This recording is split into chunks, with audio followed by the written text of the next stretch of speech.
Então, agora a gente vai, deixa eu ver aqui para qual página. Página 40. Vamos lá para o número 3, né? E no número 3, nós temos a seguinte questão. A frase, o Estado sou eu, exemplifica o que foram as monarquias absolutistas.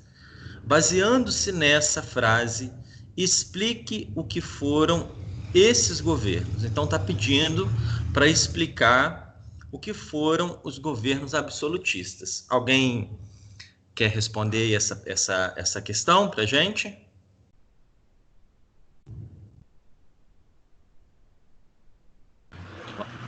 Tiago, Sim. eu coloquei assim, ela é considerada como o início formal do absolutismo na Europa, sendo que o rei francês atribuiu para si o poder absoluto sobre o Estado. Sim, né? O absolutismo, ele, como a própria palavra disse, né? A própria palavra nos dá a entender, né? E vocês viram isso durante o capítulo, é uma forma de governo onde o rei ele é absoluto. E o que significa absoluto? Ele está acima do bem e do mal. É ele quem manda, desmanda, ele não deve obediência a ninguém, ele não tem limites, né, para que segurem ou que barrem o poder dele, né? Por exemplo, aqui, né, no nosso país, como que funciona? Nós temos os três poderes. E essa divisão dos três poderes, quem criou, ano que vem nós vamos estudar, foi Montesquieu. O legislativo, o executivo e o judiciário. O legislativo é o nosso Congresso Nacional, o judiciário é o Supremo Tribunal Federal, e estou falando lá a nível Brasil, né? E o executivo é o presidente. Nem o presidente, nem o Congresso, nem o STF tem mais poder do que o outro poder, né? Então não há excesso de poder. Então o poder ele está equilibrado, né? Para que ninguém ultrapasse os limites. E todos eles têm que obedecer o quê? O que está na Constituição, na lei. Então, na época do absolutismo, os reis não tinham limites, eles não tinham que obedecer nenhuma lei, não tinha nenhum dispositivo legal, nenhuma lei que dissesse, ó, se você fizer isso, tá errado, então você só pode mandar até aqui. Se você, vamos usar uma expressão assim bem, que eu gosto até de brincar com os meus alunos, falar, se você mijar fora do pinico, né, se você fizer alguma coisa errada, você pode ser punido pela lei, né? Tanto que acontecem os processos, né? Aconteceram na história do Brasil processos de impeachment, porque algum presidente ou outro cometeu algum crime que estava fora da lei e esses presidentes, né? Recentemente a presidente Dilma, né? Tivemos o presidente Collor, também que foi impeachmentado, eles sofreram esse processo porque desobedeceram à lei. Então a lei ela funciona como um termômetro, um limite para essas pessoas, para esses governantes, tá? Então o governo absolutista, então para a gente fechar a questão 3, é onde o poder do rei ele é absoluto, tá? Vamos para a questão 4. A burguesia foi um dos grupos que apoiaram o fortalecimento das monarquias no fim do período medieval e no início da Idade Moderna. Explique quais eram os interesses desse grupo com tal ação. Então, a burguesia ela apoiou o processo de centralização das monarquias absolutistas. Elas queriam, né, os estados da forma como eles estão hoje, porque era interessante para a burguesia, para essa classe. A burguesia é uma classe dos comerciantes, né? É naquele momento que acontece a passagem da Idade Média para a Idade Moderna, onde o comércio ele volta a ser uma atividade econômica. E com isso, os burgueses, né, que eram os moradores dos burgos, né, que eram os bairros que ficavam na periferia da cidade, onde ficavam as feiras de comércio, eles passaram a ser chamados dessa forma. E aí, gente, por quais eram os interesses, então, desse grupo, né, da burguesia, ao apoiar as monarquias no fim do período medieval? Quem quer responder essa questão?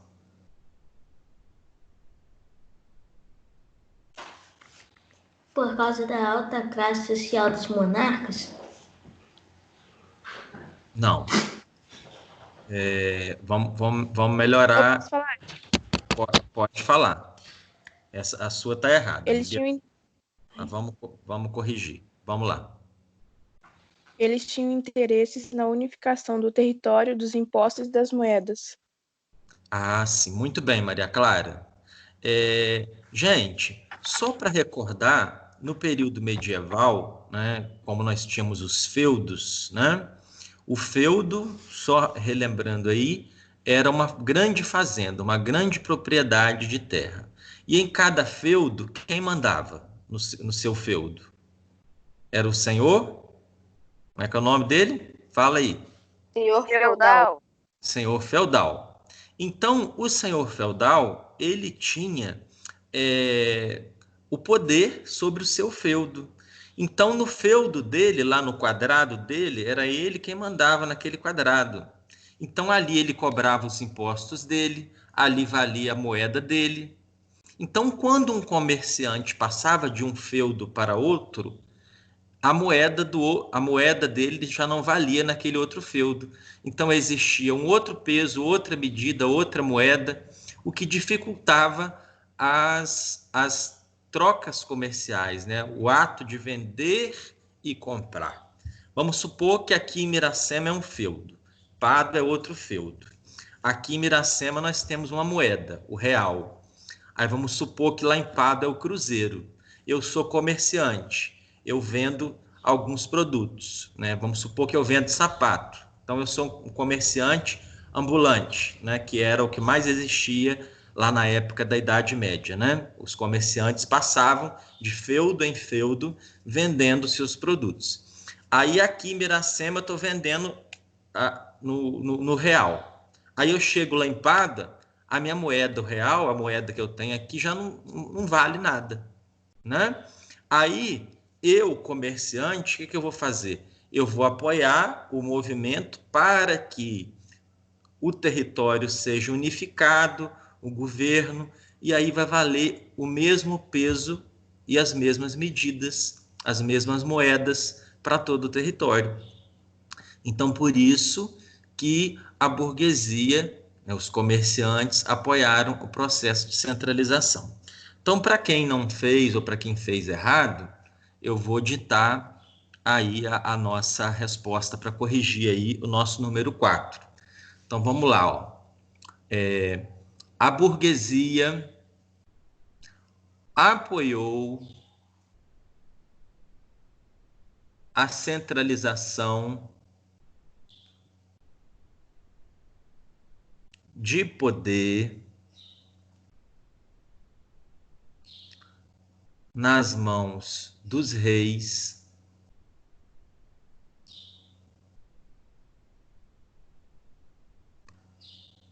pois buscavam mais privilégios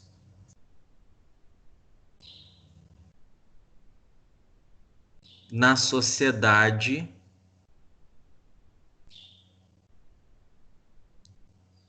como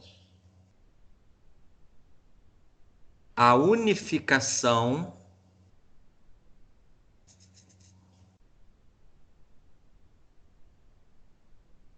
das moedas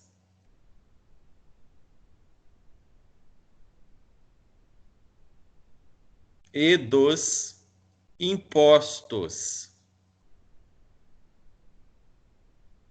Ok? Tá bonito, gente? Quem não fez aí conseguiu entender? Sim. Então, muito bem. Vamos passar para a questão 5, que é uma questão de marcar, uma questão objetiva. Tá? A formação e a consolidação das monarquias absolutistas na Europa, no fim da Idade Média e no início da Idade Moderna, foram possíveis em virtude, de determinadas condições.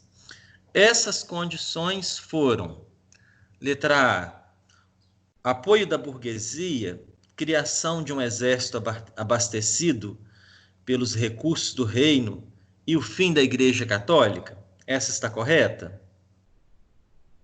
E aí? O que vocês acham? Fala, gente, vamos acordar. Frio travou a língua de vocês aí? Tá errado. Tá errada. Onde está o erro? Da letra A.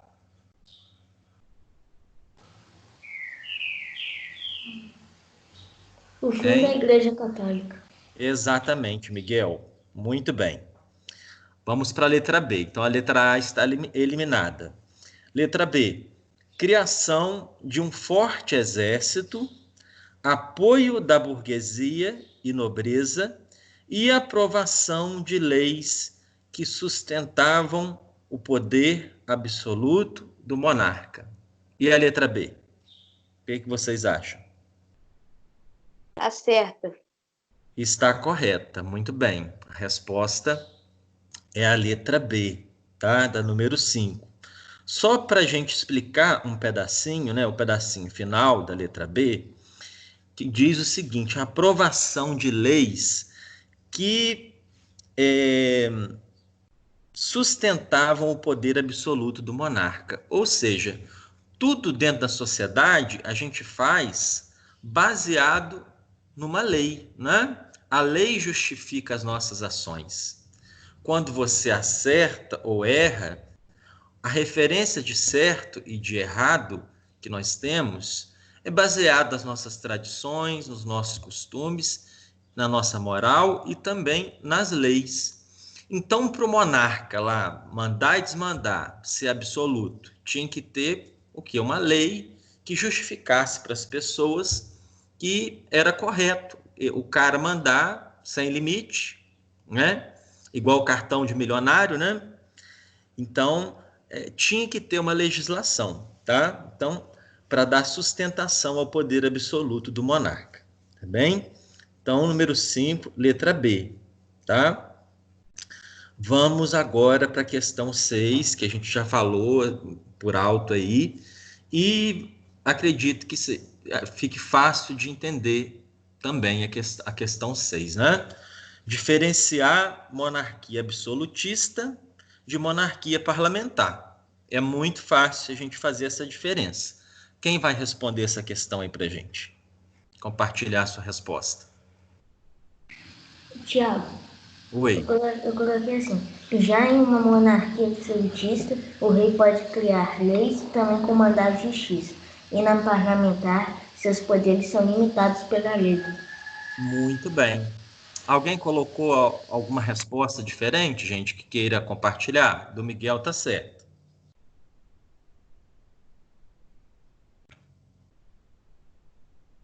Hein, gente? Não, quero não. Então podemos seguir? Então vou fazer aqui só mais um comentário. Então, na monarquia absolutista, o rei, o governante, ele não tem limite. E na monarquia parlamentar, o poder dele tem limite, né? Ele tem que obedecer à lei, ele tem que obedecer ao parlamento. Por exemplo, no nosso país, que é uma república, né, onde nós temos harmonia entre os três poderes. Às vezes o presidente ele cria uma lei, mas essa lei tem que ser aprovada lá no Congresso Nacional. As leis têm que ser votadas pelos representantes do povo, que são os deputados e os senadores. né? Então, assim, igual, por exemplo, nós temos aí várias questões atualmente, né, que por conta da pandemia estão precisando ser votadas, né? Então, elas passam pelo Senado, passam pelo Congresso, questões que, às vezes, né, o presidente aprova do Congresso, ou o Congresso aprova do presidente, ou também tem o direito de um vetar alguma decisão do outro. Então, dessa forma, cria-se o quê? Uma harmonia. E ninguém manda mais do que ninguém. Isso que é o importante, né? Que a gente está vendo aqui nesse processo aqui desse capítulo, né? Que hoje as formas de governo, elas evoluíram de forma que ninguém tenha poder absoluto, que ninguém seja autoritário, né? Então, tudo é decidido de forma democrática, sempre respeitando o interesse da maioria, tá? Então, vamos passar agora para a página 41, número 7. Quem quer fazer a leitura aí desse trecho do Léo Huberman, do texto da questão? Quem faz a leitura para a gente? Gabriel, você lê para a gente? Mendes? Leio.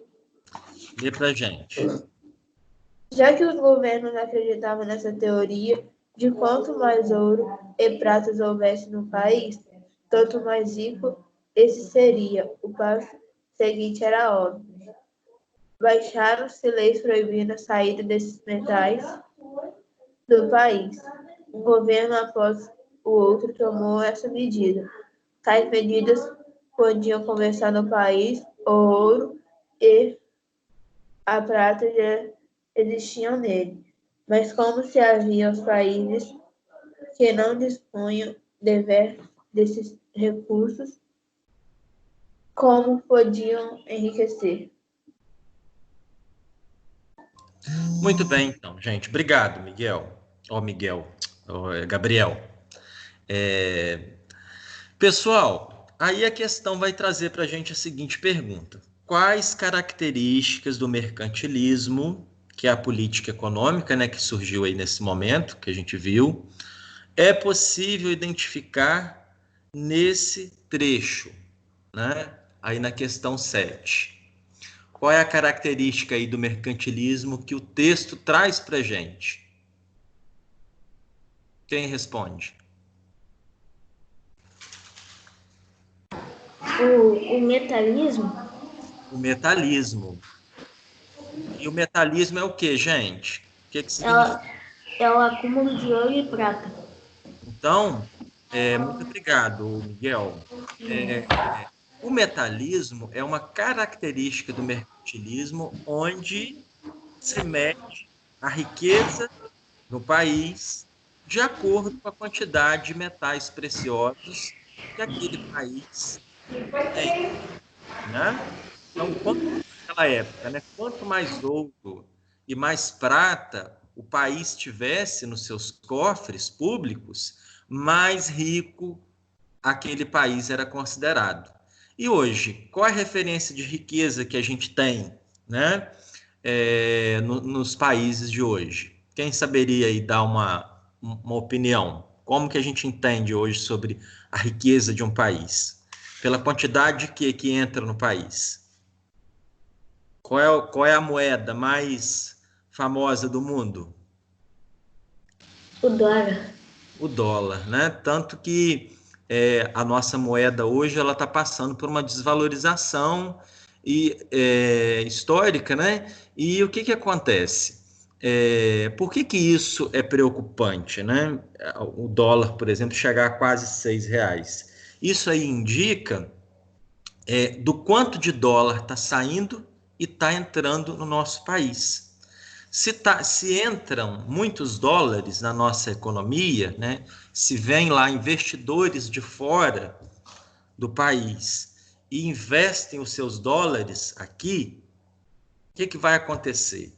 O nosso país vai ser considerado um país rico. Então, hoje a gente tem um outro termômetro para a gente entender como que é a riqueza. Naquela época, era medido pela quantidade de metais preciosos. Hoje não, hoje já tem um outro entendimento, é pelo dólar, tá? Alguém ficou com dúvida aí nessa questão, gente? Podemos seguir? Pode. Tá bonito? Pode. Hein? Então vamos lá. Vamos para a questão 8. Maria, você faz a leitura do texto para a gente, da questão 8? Faço. Então lê para a gente aí. Tá com sono, Maria? Ou tá com frio? Eu tô aqui tremendo de frio, gente. Nossa, mãe. Meu cachorro tava aqui embolado aqui no meu pé aqui. Vocês conhecem o Frodo? Não. Não. Frodo, vem cá. Frodo, Eu vou cadê você, mano? Frodo. Ué, gente. Frodo. Ih, foi lá para baixo, tá lá embaixo. Depois, quando ele chegar aqui, eu apresento ele para vocês. Vamos lá. Então, lê pra gente, Maria. E para não dar margem a qualquer ocasião de agitações e diferendos entre nossos súditos, permitimos e permitiremos aos da cidade e religião pretensamente reformada que vivam e residam em todas as cidades e localidades deste nosso reino e região da nossa autoridade, sem serem interpelados, vexados, molestados ou constrangidos a fazer qualquer coisa contra sua consciência relativamente à sua religião. Muito bem, obrigado, Maria. Então, o trecho aí se refere ao seguinte documento. O que vocês marcaram aí nessa questão? Qual resposta vocês marcaram?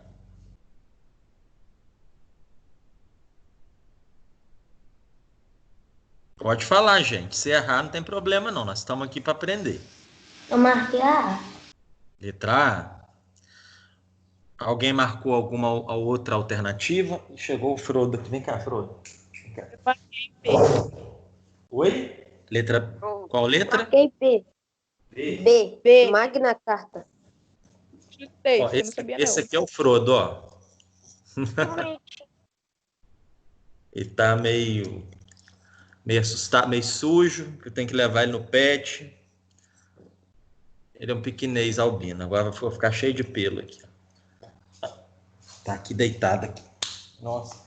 Então vamos lá, gente. Vamos à questão 8, então. Gente, o trecho aí se refere, se vocês lerem com calma, o texto vai falar sobre liberdade religiosa, que é um dos princípios que o nosso país hoje, que existe no nosso país, né?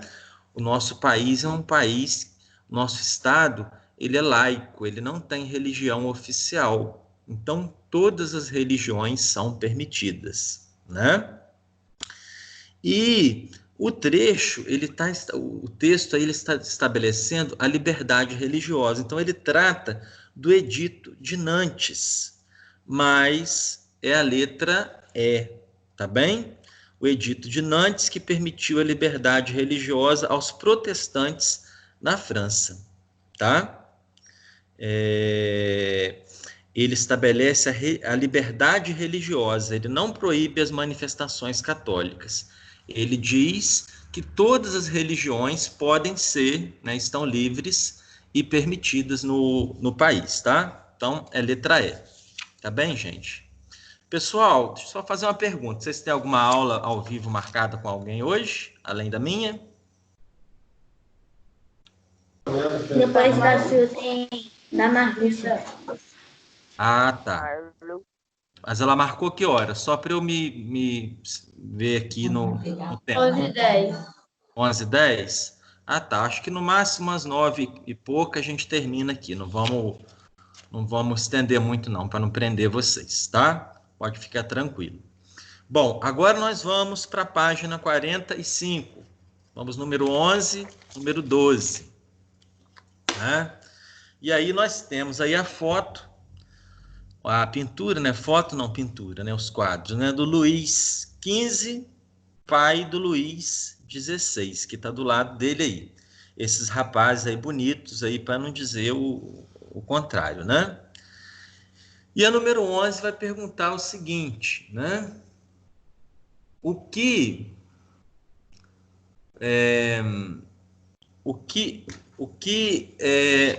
deixa eu ver se eu pulei aqui alguma coisa, gente.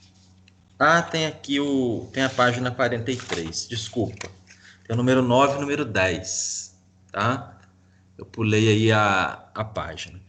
Então, nós temos aí um texto, né? O Islã e sua expansão, a expansão do islamismo.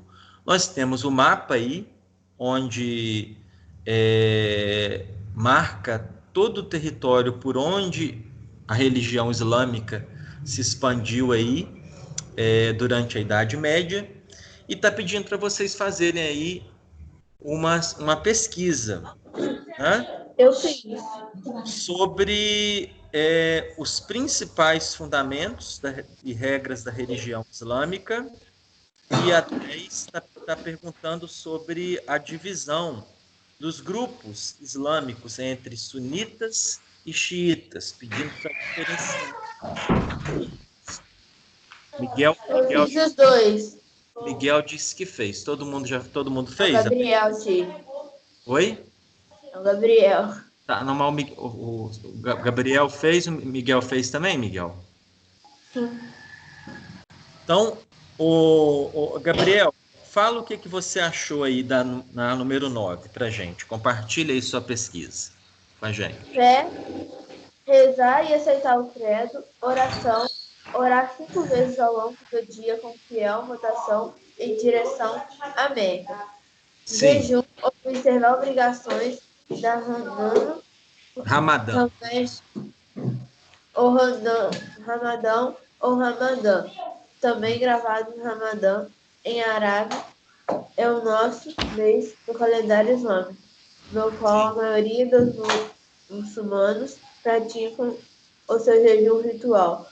O segundo dos 5 pilares do Islã, que para os muçulmanos é o jejum. Caridade, doar dinheiro aos necessitados. E Sim. peregrinação, fazer a peregrinação à Meca pelo menos uma vez na vida, se tiver condições físicas. Sim. Então, gente, os islâmicos ou muçulmanos, eles seguem as 5 pedras, né, os 5 princípios, né, do islamismo. Nós cristãos temos os 10 mandamentos, eles têm esses 5, digamos, mandamentos. Eu não sei se vocês viram, né, há pouco tempo, saiu até uma reportagem que a peregrinação a Meca está suspensa, que Meca é considerada uma cidade sagrada para eles, né? Então eles não podem ir visitar o centro sagrado, o centro religioso, porque está proibido, né, a aglomeração e tal. Então, assim, eles fecharam a Kaaba, né, que é o centro lá, é o templo onde ficam os objetos sagrados da religião islâmica, e eles se orientam, né, por esses princípios, né? A fé em Alá como o único Deus, né? Como o Gabriel falou aí, e respeitar os ensinamentos de Maomé, que é o profeta, né? Rezar 5 vezes ao dia, voltado para Meca, dar esmolas, e pagar um tributo, que é o zakat, fazer jejum no mês do Ramadã e realizar ao menos uma vez na vida a peregrinação a Meca. Agora vamos para a questão 10. Por que existe a divisão entre sunitas e xiitas? Tem que diferenciar esses grupos aí. Quem pode responder? Você responde, Gabriel, também?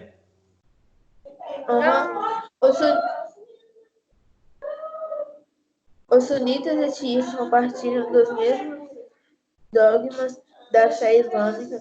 No entanto, a grande questão reica sobre quem seria o verdadeiro profeta após a morte de Maomé. O Exato. fundador é o mais importante profeta do islamismo, Maomé. é o autor do Alcorão, o livro sagrado da religião islâmica. Os Sim. sunistas, cerca de 90% dos muçulmanos, acreditam que o califa, chefe de Estado e sucessor de Maomé, deveria ser eleito pelos próprios muçulmanos. Já para os xiitas, o profeta é o sucessor legítimo, deveria ser Ali Gênero de Maomé, que por fim foi assassinado. No Muito lugar desse foi eleito a califa Muawiyah, responsável pelo poder da Síria. Foi nesse contexto que ele resolveu transferir a capital do califado, que era na cidade de Medina, Arábia Saudita, para Damasco, hoje a capital da Síria.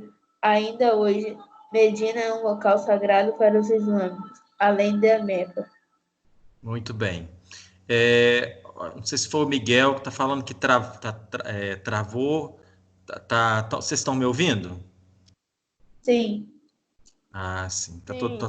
Tá todo mundo me ouvindo aí? Arthur, Gabriel, Carvalho, todo mundo ouvindo? Sim. Muito bem. Então, gente, em resumo, para quem não fez aí, só fazer um comentário, né? Os sunitas e os xiitas, eles discordam sobre quem deve suceder, né, o lugar de liderança da religião islâmica. Eles seguem o mesmo livro sagrado, o Alcorão, né, eles acreditam em Maomé, só que eles discordam quem deve ser o sucessor de Maomé. E eles brigam até hoje, e dá morte, dá guerra, uma confusão danada lá no Oriente Médio, entre esses dois grupos da religião. Para os sunitas, o sucessor de Maomé pode ser qualquer um, desde que conheça o Alcorão, que entenda sobre a fé islâmica, sobre os ensinamentos de Maomé. Agora, já os xiitas acreditam que o descendente do Maomé tem que ser da família dele, tem que ser um descendente consanguíneo, da linhagem dele. Então, resumindo, é isso.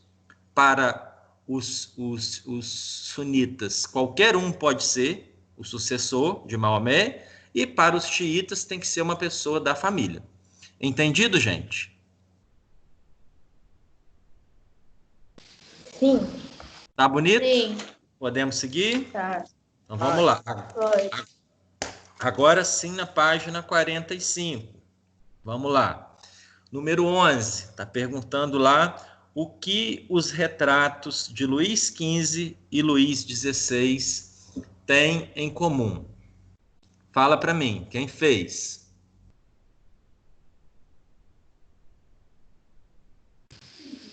Não fiz essa não.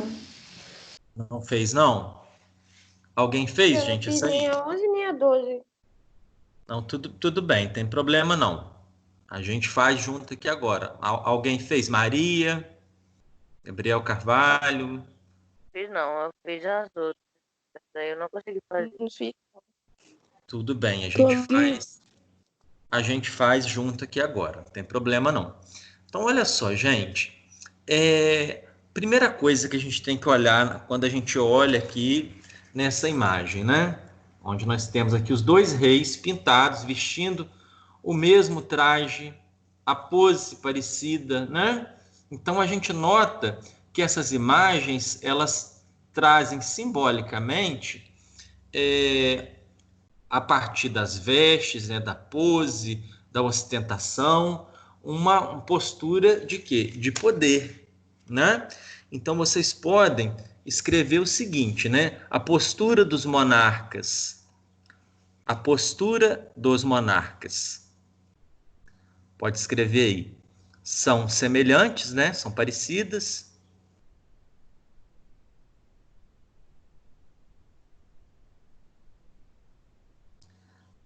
A postura dos monarcas são parecidas, vírgula. Alguns elementos se repetem.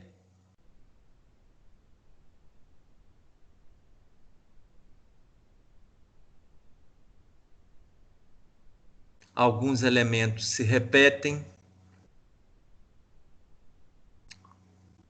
como o cetro,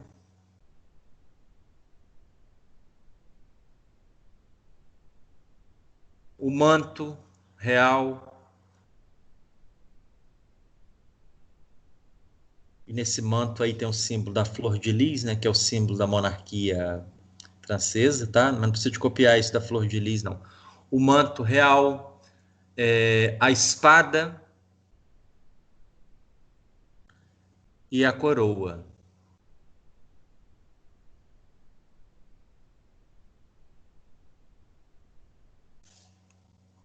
Ok?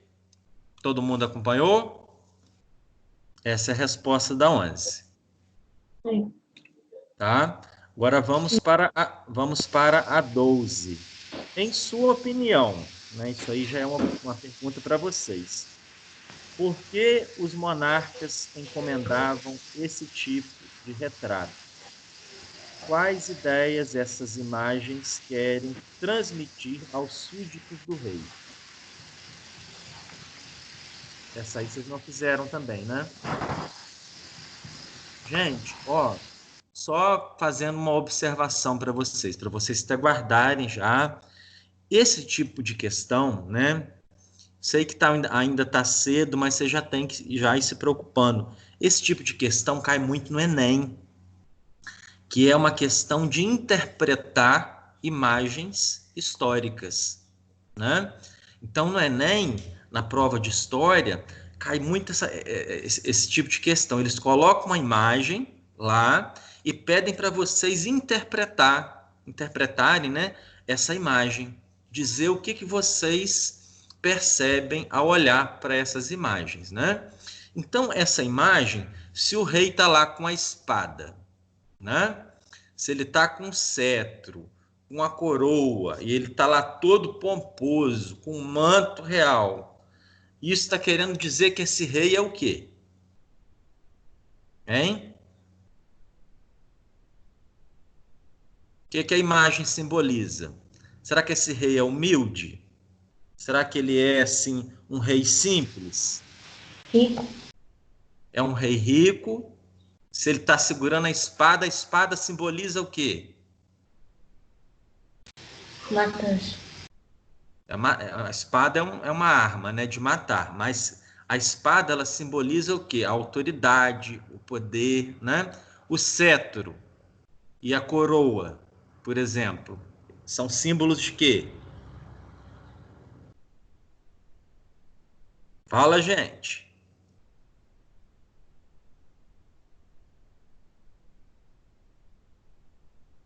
O cetro é um instrumento utilizado pelo rei, né? Em toda cerimônia de coroação, o rei recebe o cetro e ele é coroado. Isso significa o quê?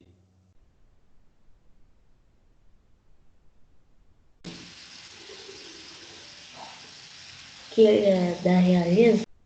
Que ele é da realeza, que ele é o governante. Então, eles encomendaram esse tipo de retrato para quê? Vamos agora à resposta. Esses retratos, pode anotar aí, ó. Esses retratos simbolizam o poder real, a autoridade, né? Porque o rei, se ele aparece ali todo, né?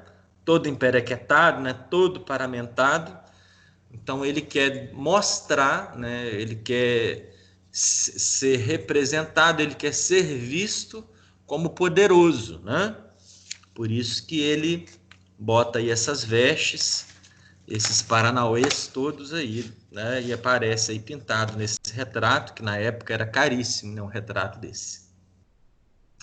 Vamos lá, então. Pessoal, agora nós vamos para a página 46, né? Para os exercícios que já são os exercícios do final do capítulo, tá? Vamos para a questão 13, falar da Guerra de Reconquista, né?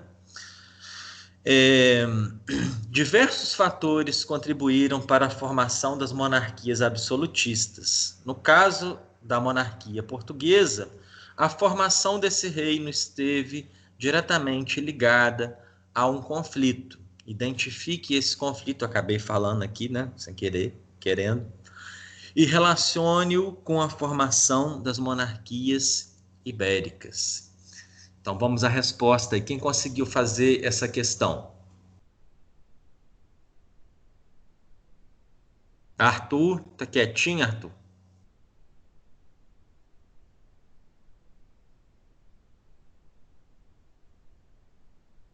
Paulo, Oi. Paulo Vitor, conseguiu, Paulo Vitor, fazer? A número 13 eu não fiz, não. Ah, tá. Alguém conseguiu fazer a 13, gente? Eu só consegui identificar o Eu conflito. não fiz não, tio, não entendi.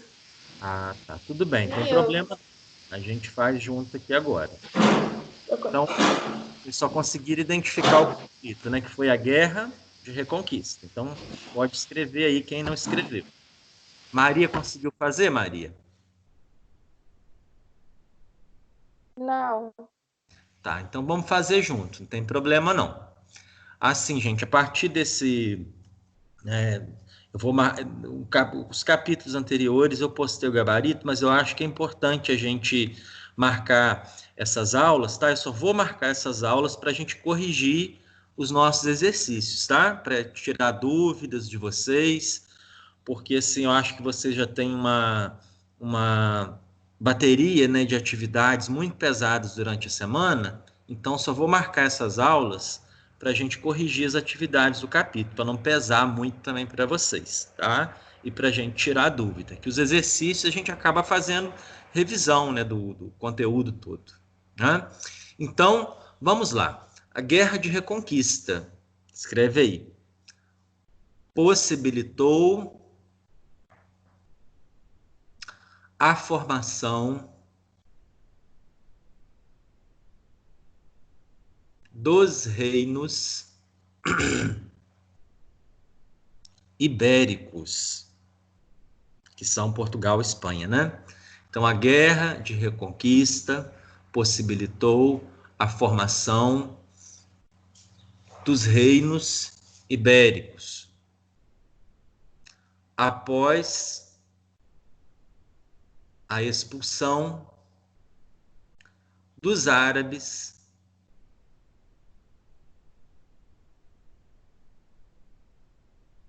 da Península Ibérica. Ponto. Na frente. A partir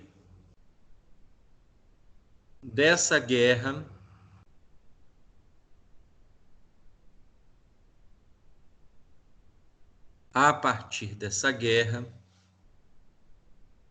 surgiu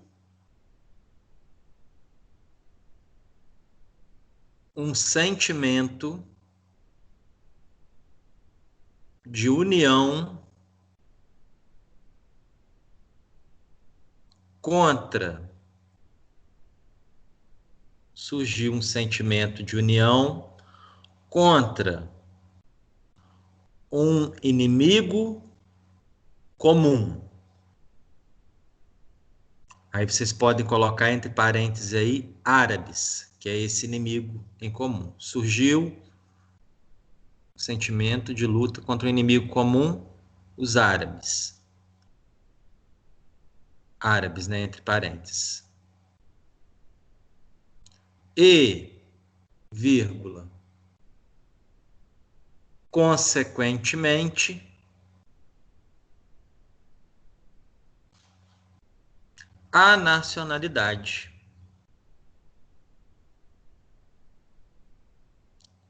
portuguesa e espanhola.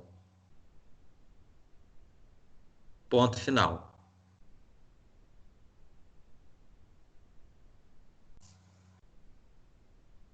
Todo mundo conseguiu acompanhar aí? Copiou? Sim.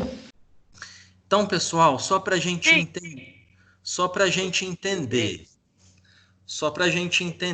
essa guerra de reconquista e por que ela foi importante para surgir o país Portugal e o país Espanha. Os árabes invadiram aquele território lá, da religião islâmica, né? Os muçulmanos. E os cristãos queriam reconquistar aquele território que originalmente era povoado por cristãos. Por isso que o nome da guerra, né, é Guerra de Reconquista, porque o objetivo da guerra era expulsar os árabes de lá e reconquistar esse território, né? Como os árabes eram invasores, o povo teve que se unir para expulsar esse inimigo em comum, que eram os árabes, inimigos dos cristãos. Essa luta criou naquelas pessoas que estavam lutando para expulsar os árabes um sentimento de quê? De pertencimento àquele território. Então, a gente tem que se unir para expulsar essa gente aí que está invadindo aqui o nosso território. E nessa luta surge o quê? A nacionalidade, né? O que é a nacionalidade? A nacionalidade é o sentimento que a gente tem de ligação com a nossa terra, com o nosso povo, com a nossa cultura, com aqueles que falam a mesma língua que nós, com aqueles que têm a mesma religião que nós, que têm características culturais em comum. Entendeu, gente? Então, a partir daí, dessa luta, é que se formou o país Espanha e o país Portugal. Então, a luta provocou a união, né? E a união, além de fazer o açúcar, ela faz a força, né? E a partir daí se formou Portugal e Espanha. Tá bonito, gente? Podemos seguir? Sim. Então, vamos lá. Seguindo, então, para o 14. Vamos lá, questão 14. Leia os itens a seguir e identifique a qual característica do mercantilismo cada um corresponde. Essa aí está fácil, né? Então, letra A. Acumular metais como ouro e prata. Que característica é essa aí? Metalismo. Metalismo. Muito bem. Metalismo. Muito ótimo. Anota aí. Letra B. Exportar mais do que importar. Balança comercial favorável. Muito bem, Paulo Vitor. Balança comercial.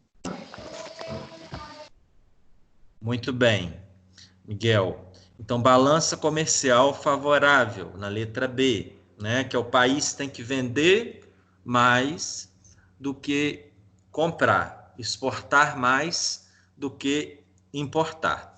Isso, gente, é uma coisa que vocês sabiam que os países praticam até hoje, né? Nós temos, só que hoje a gente tem outro nome, né? Nós temos déficit e temos superávit. Acontece superávit quando o país exporta mais do que importa. E isso acaba provocando o quê? A entrada dos dólares, né? Do dinheiro do país. Né? Então, quando as contas fecham no verde, né, ou no azul, nós temos aí o superávit. E quando o país importa mais do que exporta, acontece das contas ficarem no vermelho. Então, a balança comercial, ela fica desfavorável, tá? Então, isso é uma prática que, assim, veio lá da Idade Moderna, né? Que a gente utiliza até hoje, até os nossos dias, né? Por isso que é importante a gente estudar, a gente entender isso aí, e volta e meia no jornal vocês vão escutar isso aí. As contas do Brasil fecharam em déficit. Houve superávit. A Bolsa hoje de Valores fechou em alta de não sei quantos pontos por cento, quantos pontos, né? positivo. Isso está sugerindo o quê? É a balança comercial. É isso aí. Tá bem? Então, vamos para a questão, para a letra C. Aumentar as taxas e os impostos cobrados sobre produtos estrangeiros. Como é que é o nome disso aí? Protecionismo. Protecionismo. Muito bem. Protecionismo. Anota aí. Tá? Letra D. Estabelecer monopólios comerciais a partir da conquista de outros territórios. Como é que é o nome disso? Criação de colônias. Criação de colônias ou colonialismo. Todos os dois servem. Muito bem. Tá bonito, gente? Então, seguimos. Sim. Número 15. Em 1385 ocorreu a Batalha de Aljubarrota entre os reinos de Portugal e Castela.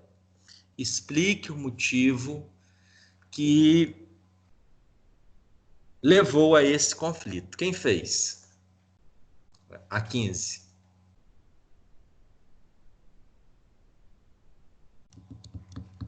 Vamos.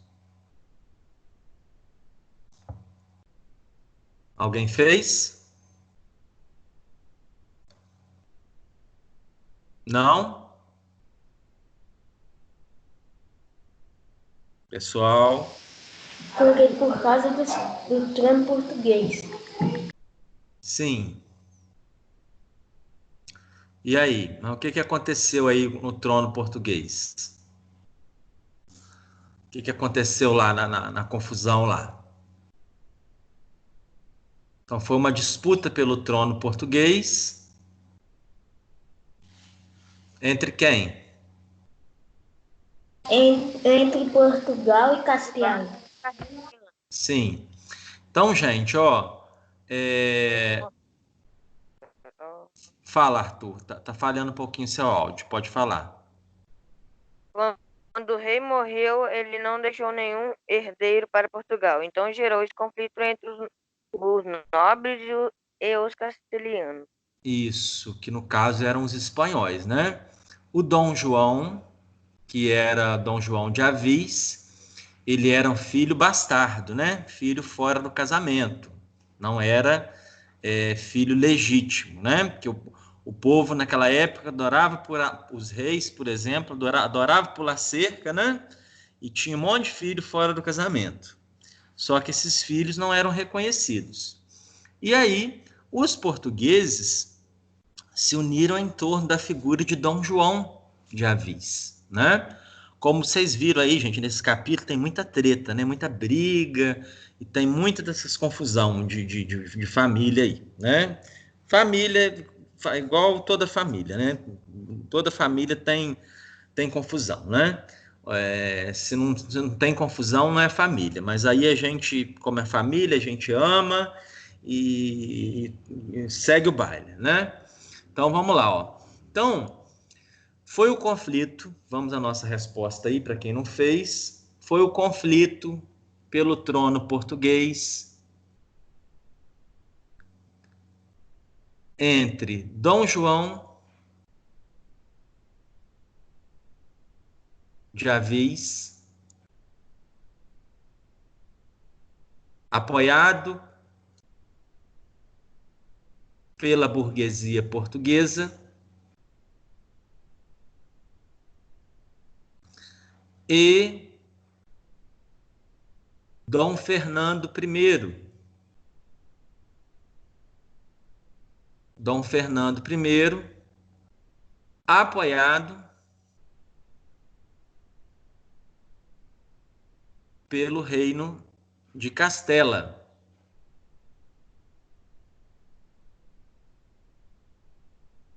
Tá? Então essa é a nossa resposta aí. Então foi essa briga.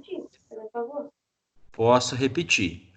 Então foi o conflito pelo trono português. Foi o conflito pelo trono português entre João de Avis, vírgula, apoiado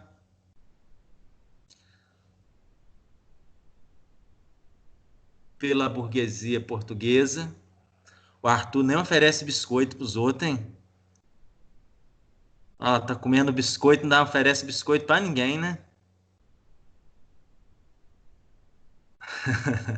Vamos lá. Apoiado, então, Dom João apoiado pela burguesia portuguesa e Dom Fernando I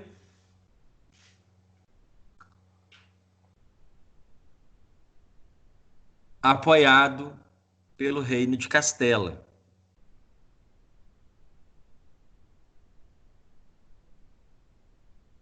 Tá bonito?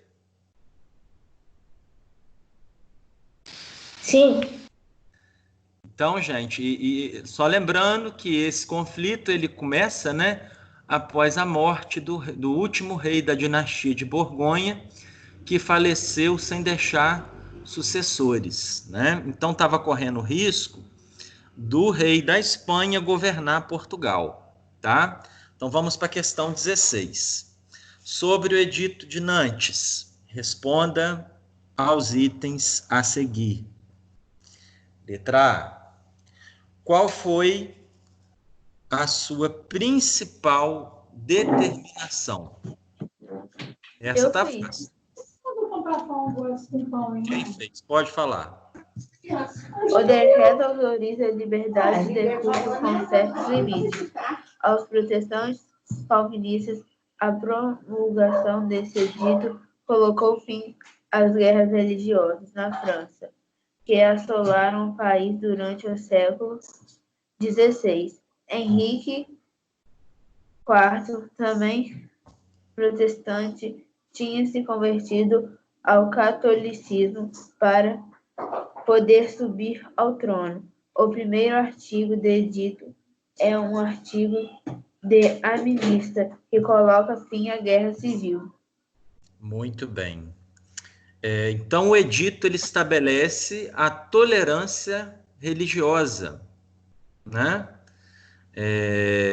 O edito estabelece a liberdade religiosa. E naquela época, gente, muitas pessoas... o Miguel tirou até um print aí do Arthur com a boca cheia de biscoito. Então, assim, o edito, né, estabeleceu a liberdade religiosa. Na época, muita gente morria por conta de intolerância religiosa. E a intolerância religiosa, ela ainda mata muitas pessoas mundo afora, né? Então, é importante a gente saber, ó. Aí é sacanagem, né, Arthur? O Arthur tá deixando todo mundo com água na boca lá, com o biscoito dele lá, ó. Então, gente, a intolerância religiosa, ela ainda mata muitas pessoas, né? Pouco tempo atrás, eu tive notícia de que cristãos estavam sendo crucificados em territórios islâmicos, onde a religião era muito extrema, né? Onde não se respeitava a religião do outro. E aqui no Brasil também, nós temos aí, né, pessoas que já vimos aí casos de pastores que quebram imagens de igrejas católicas, assim como católicos também têm intolerância com evangélicos. Nós temos aí invasão também de terreiros de Umbanda e de Candomblé. Então, assim, a gente tem a nossa religião, mas a gente tem que saber respeitar a do outro, né? E a história, ela vem mostrando isso aí pra gente, que a gente tem que saber respeitar, né, a diferença do outro. Letra B, gente. Esse edito foi revogado posteriormente na França. Qual monarca fez essa revogação e qual a consequência desse ato? Quem foi que acabou com o Edito de Nantes? Henrique. Oi? Não, lá na França. Eu não entendi esse. Lá na França. Qual foi o rei que acabou com o Edito de Nantes? Não, na França, gente. Então, Henrique de Narrava. Não. Não? O rei Luís. O Não, rei em que Luís número você tá? XV Você tá da no número França. 16? Número 16. Fala, Miguel. O rei Luís XIV da França. Os hugonotes voltariam a ser perseguidos e muitos fugiram. Muito bem. Então, Luís XIV, né, o rei apelidado de Rei Sol, ele acaba com o Edito de Nantes e começa a perseguir todos os evangélicos huguenotes, né, os protestantes huguenotes novamente. Então, ele revogou o Edito de Nantes e começou a religião. Vamos lá. Para a questão 17 agora. Página 46. É como se cada um tá com o microfone aberto aí, tá. Peraí. Miguel, fecha o seu microfone. Então vamos para a questão 17. É como se cada homem dissesse a cada homem: cedo eu transfiro meu direito de governar-me a mim mesmo a este homem, ou a esta assembleia de homens, com a condição de transferires a ele teu direito, autorizando de maneira semelhante todas as suas ações. Identifique a qual teórico pertence esse trecho e diga qual é a sua relação com a formação das monarquias absolutistas. Qual foi o teórico que escreveu isso aí, gente? Essa é um pouquinho mais difícil, né? Mas alguém Rubens. Oi? Rubens. Thomas Hobbes, né? Então, ó, o trecho pertence a Thomas Hobbes. Thomas é Thomas, Hobbes, Hobbes. E ele escreveu isso onde? Qual é o nome da obra dele? No Leviatã. Tá? Anota aí também. E aí, o que ele quis dizer com isso? Qual a relação disso com as monarquias absolutas? A aula da Marlúcia é 11h10. Tá. Tô quase terminando aqui já, Ju. Eu tenho um pedacinho de pão para ela. Então, olha só, gente, qual é a relação dessa teoria de Hobbes com a formação das monarquias absolutistas? Então, ele diz o seguinte, ó, o Estado deveria, quem quiser copiar aí, tá? O Estado deveria limitar a liberdade dos indivíduos. O Estado deveria limitar a liberdade dos indivíduos com o objetivo de garantir a existência humana em sociedade. Ou seja, gente, o que Hobbes está querendo dizer com a gente aí? É o que eu falei lá no início. Como seria a nossa vida se não tivessem as leis e o poder público para organizar a nossa vida em sociedade? Pensem bem, se não existisse polícia, se não existisse lei, como é que ia ficar a nossa vida? Hein? O que vocês acham? Se não existisse o poder público para organizar a nossa vida?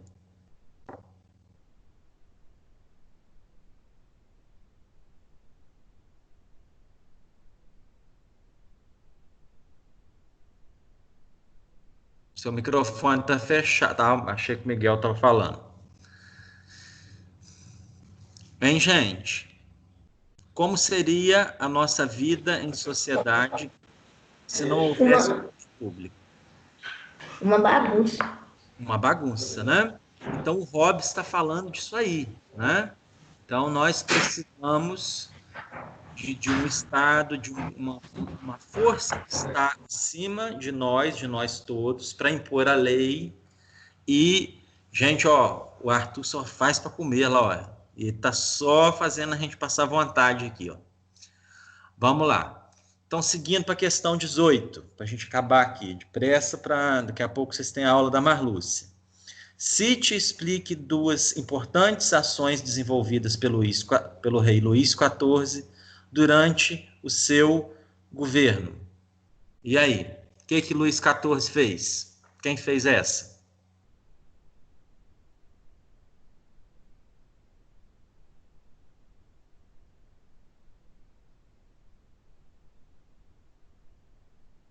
Fez essa, Arthur? Proibiu o protestantismo e construiu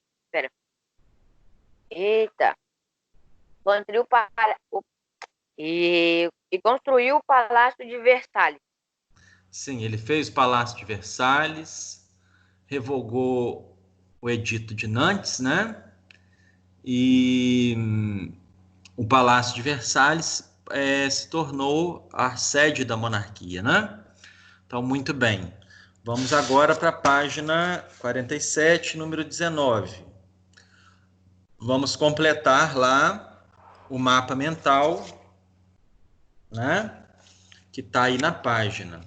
Bom, lá embaixo de economia mercantilista, do lado esquerdo está metalismo. Do lado direito, vocês colocaram o quê? Eu botei balança comercial favorável. Isso, correto. Então, no primeiro quadrinho aí, do lado direito de cima, né? Balança comercial favorável. E no de baixo, da esquerda, de baixo de metalismo, o que vocês colocaram? Protecionismo. E do outro lado, vocês colocaram o quê? Criação de colônias. Sim. Criação de colônia. Aqui, no meu gabarito, está invertido, mas não tem problema. Tanto faz você colocar colonialismo de um lado e protecionismo do outro. Tá? Não tem problema. Essa ordem aí não altera. Tá? Agora, lá do lado esquerdo, debaixo de sociedade desigual, nós Não privilégio. temos privilegiados Desprivilegiados. Não privilegiados. Ou não privilegiados. Correto. Tá? E embaixo de teorias, nós temos contrato social, as rotas de um lado, e do outro nós temos qual teoria? Contrato. Jacques Bossuet. O Jacques Bossuet. Qual a teoria que ele criou? Hein? Jacques Bossuet. Qual foi a teoria que ele criou? Teoria do direito divino dos reis. Isso, muito bem, Paulo Vitor. Teoria do direito divino, tá? Teoria do direito divino, Jacques Bossuet. Se escreve Bossuet, né? 2 S e T mudo no final. Vamos para 20. Agora é rapidinho, que são questões de marcar, tá? Para eu liberar vocês um pouquinho antes de a Marlúcia. Tá? Então, questão 20. Observe atentamente a reprodução de uma tela do pintor Jean Nocré, né? E aí a gente vira a página e vamos lá, ó. É possível identificar que o artista retratou a família de Luís XIV com o objetivo de promover a figura do rei e de sua família. Letra E. Letra E. Muito bem. Promover a figura do rei e de sua família, representando-os em uma comparação com os deuses da antiguidade clássica. Então, olha só, gente. Olha como que essa gente se achava, né? Eles se achavam a última bolacha do pacote da bolacha Partu, né? Partu não para de... A sorte dele é que ele não engorda, né? Pois é. Então, assim, esse lado do absolutismo, eles se achavam tão bambambam, se pintavam nos quadros como deuses, para dizer que eles eram superiores a todas as pessoas. Olha a viagem dessa gente, né? A cabeça deles. Vamos para 21. A tentativa de expulsar os árabes, de recuperar o território para a cristandade, as lideranças cristãs ibéricas, uma longa e sangrenta batalha que se tornou um elemento essencial na formação tanto da nacionalidade espanhola quanto da portuguesa. Nós estamos falando de qual conflito, gente? Da Guerra de Reconquista. Guerra de Reconquista. Guerra de Reconquista. Letra C. Letra C. Questão 22. A Ju tá batendo em quem aí, Gabriel? Tá dando cacetada em quem? Ela fazendo comida.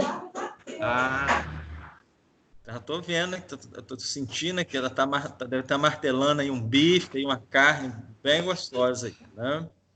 Vamos lá. Questão 22. A formação da monarquia inglesa ocorreu a partir do seguinte fato: invasão ao território da Inglaterra por Guilherme o Conquistador, proveniente da Normandia. Então é letra B. Letra B. Letra B. Letra B. Invasão do território da Inglaterra por Guilherme o Conquistador, proveniente da Normandia. A Normandia é uma região da França, tá, pessoal? Bom, questão 23, está quase acabando. O absolutismo é um conceito histórico que se refere à forma de governo em que o poder é centralizado na figura do monarca, que o transmite hereditariamente. Esse sistema foi específico da Europa dos séculos XVI e XVII. Assim, não podemos falar de um absolutismo chinês ou africano, pois devemos sempre ter em mente que os conceitos são construídos para determinado momento e lugar na história e não podem ser aplicados para outras realidades de forma indiscriminada. Sobre as monarquias absolutistas, temos apontar que esse tipo de governo, qual é a resposta? Letra C. Letra C. Foi consolidado devido ao apoio da burguesia que desejava uma unificação da economia para a prosperidade de seus negócios. Muito bem? Então vamos para 24. Penúltima questão aí. A partir da formação das monarquias absolutistas, podemos identificar que os países da Europa abandonaram algumas características do sistema feudal e criaram novos princípios políticos. Podemos indicar como uma prática abandonada e uma criada nesse período, respectivamente... Letra D. Letra D. A economia agrícola baseada em trocas e poder fragmentado nas mãos de proprietários de terra. Né? 24, então, letra D. 25, para a gente fechar, em nome do nosso Senhor Jesus Cristo, amém. Né? Amém ou misericórdia, gente? Amém. 2. Vamos lá. 25. Os reis são deuses. Olha a viagem desse povo, que povo doido, né? Hoje, se parecer um governante aí, alguém governando o país, falar que é Deus, dá na cabeça dele que ele é doido. Assim, não pode ninguém se comparar a um Deus, né? Todo mundo é feito de carne e osso. Então, a gente não pode endeusar ninguém, né? Então, os reis são deuses e participam de alguma maneira da independência divina. Essa frase se refere... Letra B. Oi? Letra B. Vamos pensar direitinho aí. Olha aí, Olha as outras alternativas. Se está falando que os reis são comparados a Deus. Letra E. Letra E. Direito de governar Jacques. Bem? Pessoal, Então a gente encerra por aqui, tá? Queria dizer que muito bom ver vocês. Você abrir aí a câmera aí, para encerrar aí a nossa aula, tá? A minha já está aberta. Professor, tá com saudade de vocês, eu espero que vocês estejam bem, tá? E que vocês precisarem do professor, ter alguma dúvida, só me chamar. De repente a gente demora um pouquinho para responder, mas a gente sempre responde por conta das muitas tarefas, né?